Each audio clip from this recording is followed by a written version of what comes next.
Hello, I'm Hazel Soan. This is where the rugged southern tip of Africa plunges into the sea. Dramatic seascapes and fascinating rock formations make this a painter's paradise. And all around me are one of the best subjects for learning to paint in watercolour, rocks.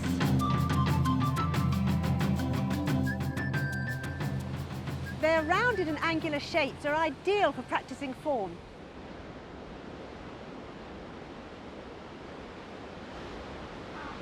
Rocks also provide marvellous opportunities for contrast of tone. There are dark corners, highlit surfaces, and once you get the idea of the shape, they offer a whole variety of textures and colours. Some are mottled, others stripy, speckled, colourful, and this one even looks like a brick wall. Here is the perfect subject to practice techniques such as sponging, wax, or even salt crystals. And because rocks come in such varied shapes and sizes, they are very forgiving when it comes to drawing.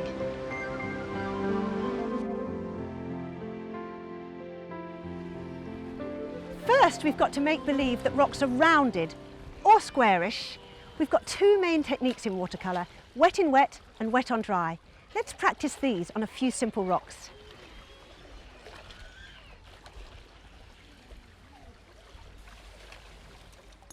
But first of all, we have to make believe these rocks are round. So let's give these beautiful warm coloured rocks a general ochre wash just to pick up that lovely sort of warm yellowy colour. I've done a rough pencil sketch, very little, just to get the shapes, and I'm going to use the paint to create the roundness. The very tops are highlit, so now I'm going to wet the whole of this area with water, clean water, let that colour run in.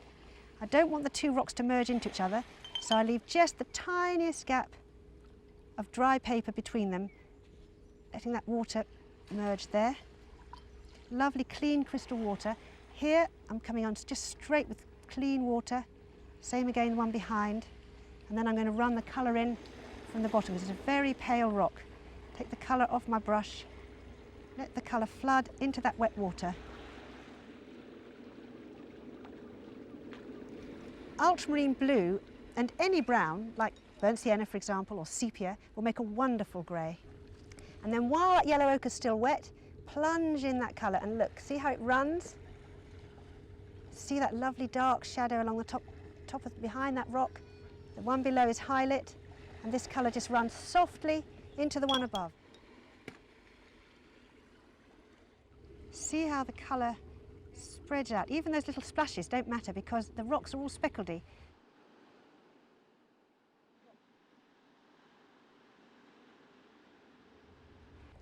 And you can help spread it up. Look at the shape of the rock, all the lovely form it makes, and let the soft edges blend into the wet wash you've got already.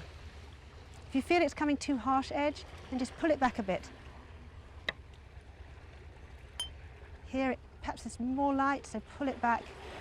While it's wet, you can just move it around a bit.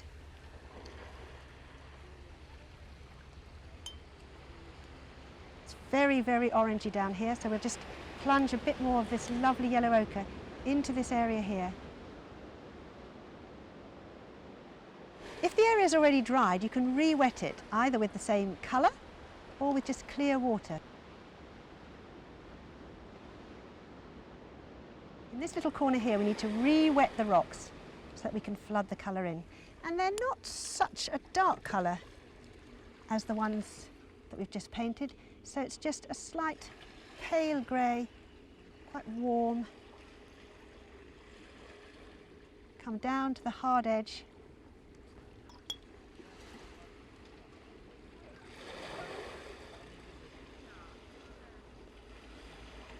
And it really just is a marker for the side of this rock here.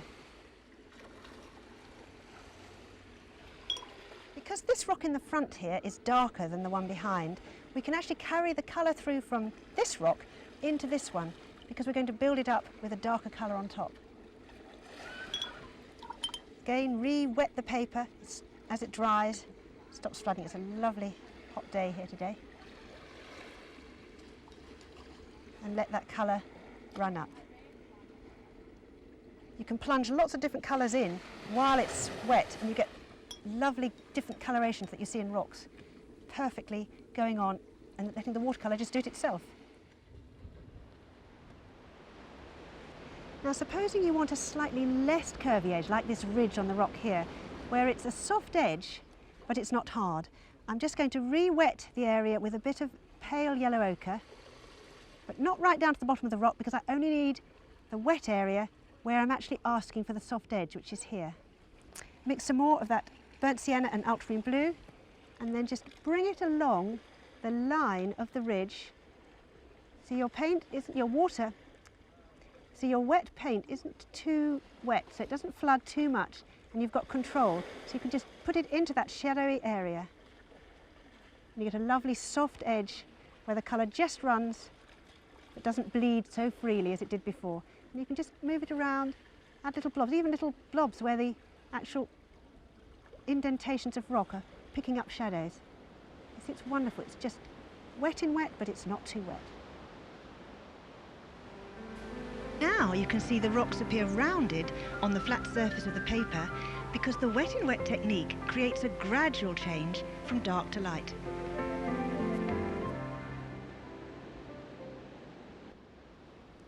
With wet on dry technique, you paint an undercolour that's suitable for all your rocks at the beginning.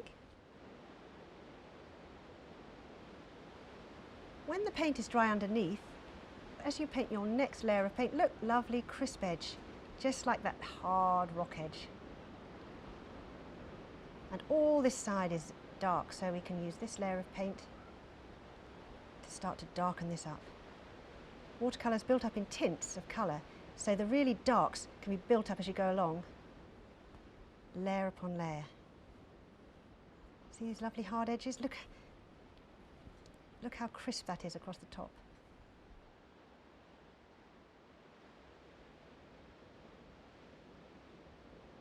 You can even do the nice little details, catching the crevices with your brush as you go along. You've got perfect control when you're working on a dry surface. Where the rock isn't quite so dark is the half shadow. Paint a slightly lighter tone. You can come across the whole sides of these rocks here where the light's catching them. This is a mixture of raw sienna and Windsor violet. And now with a similar tone to the last one, just a fraction darker, we can come in on the darkest areas of those rocks. You see, with just 3 tones, we've actually already started to build the 3 dimensions.